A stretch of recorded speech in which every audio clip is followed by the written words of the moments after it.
안녕하세요. 오늘 여러분과 함께 깊이 파고들 자료는요. AI와 40인의 괴짜들 책의 9장입니다. 제목이 제3의 길, 머신러닝의 조용한 혁명인데요. 우리가 보통 생각하는 AI, 인간처럼 생각하는 그런 거랑은 좀 다른 관점에서 시작된 머신러닝 이야기를 한번 따라가 보겠습니다. 네, 반갑습니다. 보통 머신러닝 하면 AI의 하위 분야다 이렇게만 생각하기 쉬운데요. 사실 역사적으로 보면 뿌리가 좀 다릅니다. AI가 처음에는 생각하는 기계의 목표를 뒀다면 머신러닝은 좀 더 데이터에서 스스로 배우는 방법 자체에 집중했죠. 오늘은 그 조용했지만 아주 강력했던 혁명의 시작, 그걸 살펴보겠습니다. 이 머신러닝이라는 단어 자체는 누가 처음 만들었을까요? 자료 보니까 IBM의 아서 세뮤엘이라는 엔지니어였다고 나오네요. 1950년대에 그 체커 게임 프로그램 만드신 분, 맞죠? 네, 맞습니다. 그게 아주 중요해요. 그냥 게임 프로그램이 아니었고요. 핵심은 이게 게임을 하면 할수록 스스로 실력이 늘었다는 겁니다. 몇 게임 끝나면 분석을 해요. 어떤 수가 좋았는지 나빴는지. 그래서 평가 함수를 계속 고쳐나갔죠. 이기면 그 전략을 더 강화하고 지면 좀 약화시키는 식으로요. 아하, 그게 일종의 학습이군요. 그렇죠. 이게 바로 강화학습의 정말 초기 형태라고 볼 수 있습니다. 뭐랄까, 강아지 훈련시킬 때 잘하면 간식 주는 거랑 비슷한 원리죠. 성공적인 수에 일종의 보상을 준 셈이에요. 세무엘이 1959년 논문에서 딱 정의를 내렸더라고요. 제가 한번 읽어볼게요. 컴퓨터가 명시적으로 프로그래밍 되지 않고도 학습할 수 있는 능력을 연구하는 분야. 그러니까 규칙을 사람이 다 알려주는 게 아니라 컴퓨터가 경험, 즉 데이터를 통해서 스스로 배우게 하자. 와, 이거 진짜 혁신적인 생각이었네요, 그때는. 네, 굉장히 혁신적이었죠. 근데 문제는 당시 AI 주류 학계의 생각과는 좀 달랐다는 겁니다. 그때는 대부분 기계가 논리적으로 추론해야 한다, 이런 기호주의가 대세였거든요. 사뮤엘의 이런 실용적인 접근법은 약간 변방 취급을 받았어요. 그래서 머신러닝이라는 용어 자체도 한동안 좀 잊혀졌었죠. 아, 그랬군요. 그럼 그동안 머신러닝 연구는 완전히 멈췄던 건가요? 그렇지는 않았습니다. 공식적으로 머신러닝이라는 이름 아래 모인 건 아니지만요.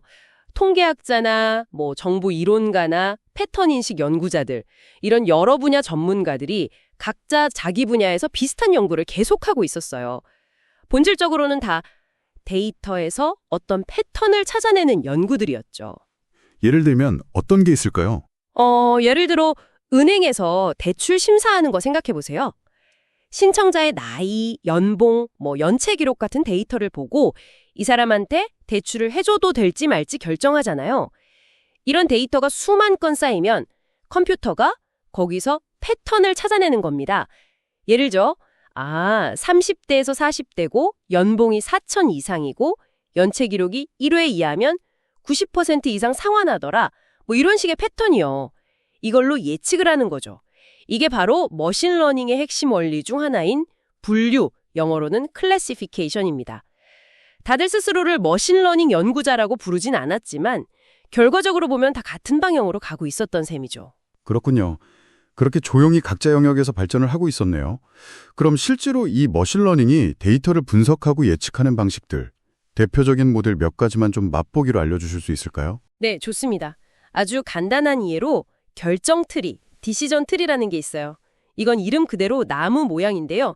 마치 숨은 고개 하듯이 질문을 따라가면서 결정을 내리는 방식입니다. 오늘 날씨가 좋은가?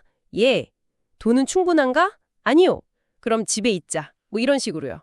가지를 따라 내려가면서 답을 찾는 거죠. 아, 그건 진짜 이해하기 쉽겠네요. 직관적이고. 맞아요. 장점이죠. 또 많이 쓰이는 게 K 최근접 이웃, 줄여서 KNN이라고 부르는 방법인데요. 이건 친구 따라 강남 간다는 속담이랑 비슷해요. 어떤 데이터가 어디에 속하는지 판단할 때 그 주변에 있는 가장 가까운 K개의 다른 데이터들을 보고 다수결로 정하는 방식입니다. 여러분, 영화 취향 비슷한 친구들이 재밌다고 한 영화, 나도 재밌을 확률 높잖아요. 그런 원리죠. 오, 그것도 재밌네요. 그럼 확률을 직접 쓰는 방법도 있나요? 네, 있습니다. 베이지 분류기, 베이지 클래시파이어가 대표적인데요. 이건 확률 이론, 특히 베이지 정리를 이용하는 거예요. 예전에 스팸 메일 걸러냈는데 아주 효과적으로 쓰였어요. 메일 제목이나 내용에 무료, 클릭, 당첨 이런 단로가 얼마나 자주 나오는지 그 확률을 계산해서 이메일은 스팸일 확률이 몇 %다 이렇게 판단하는 거죠. 정말 다양한 방법들이 있었네요. 그렇죠. 이런 다양한 기법들이 계속 발전하다가 1990년대에 이르러서는 SVM, 즉 서포트 벡터 머신이라는 아주 강력한 모델이 등장합니다. 블라디미르 바크닉 같은 분들이 개발했죠. SVM, 그럼 뭐가 특별했길래 강력하다고 하는 건가요? SVM은 데이터를 분류할 때 그 경계선을 찾는 방식이 아주 뛰어났어요. 특히 두 그룹의 데이터를 나눌 때 그 사이의 간격, 마진을 최대로 만드는 경계선을 찾거든요. 이게 이론적으로도 탄탄하고 실제 성능도 좋아서 특히 분류 문제에서 당시 다른 여러 기법들을 압도했습니다. 심지어 한동안은 신경망 연구를 좀 위축시킬 정도로 인기가 대단했었어요. 이제 SVM의 시대다 이런 말까지 나올 정도였으니까요. 머신러닝이 얼마나 내공을 쌓아왔는지 보여주는 거죠. 와, 조용했지만 정말 꾸준히 발전해 왔군요. 네, 정리하자면 머신러닝은 초창기 AI의 주류와는 좀 다른 길을 걸으면서 어떤 거창한 인간 같은 지능보다는 당장 눈앞에 데이터를 분석하고 예측하는 실용적인 문제 해결에 집중해 왔습니다. 그러면서 통계학이나 정보이론 같은 다른 분야의 지식들을 흡수해서 점점 더 강력한 도구들을 만들어낸 거죠. 데이터 속에서 패턴을 찾아내는 힘을 키워온 겁니다. 이렇게 각자 다른 길을 걸어온 AI와 머신러닝. 하지만 결국 이 두 길이 만나게 되죠. 자료 뒷부분에도 나오지만 2000년대 중반에 제프리 힌튼 같은 분들의 연구로 딥러닝이 부상하면서 상황이 완전히 달라집니다. 수십 년간 어떻게 보면 좀 조용했던 이 머신러닝이 갑자기 AI 혁신의 완전한 핵심 동력으로 떠오르게 되거든요. 자, 그렇다면 어떻게 수십 년간 변방에 있던 것 같았던 머신러닝이 딥러닝이란 날개를 달고 AI 전체의 판도를 뒤바꾸는 중심으로 떠오를 수 있었을까요?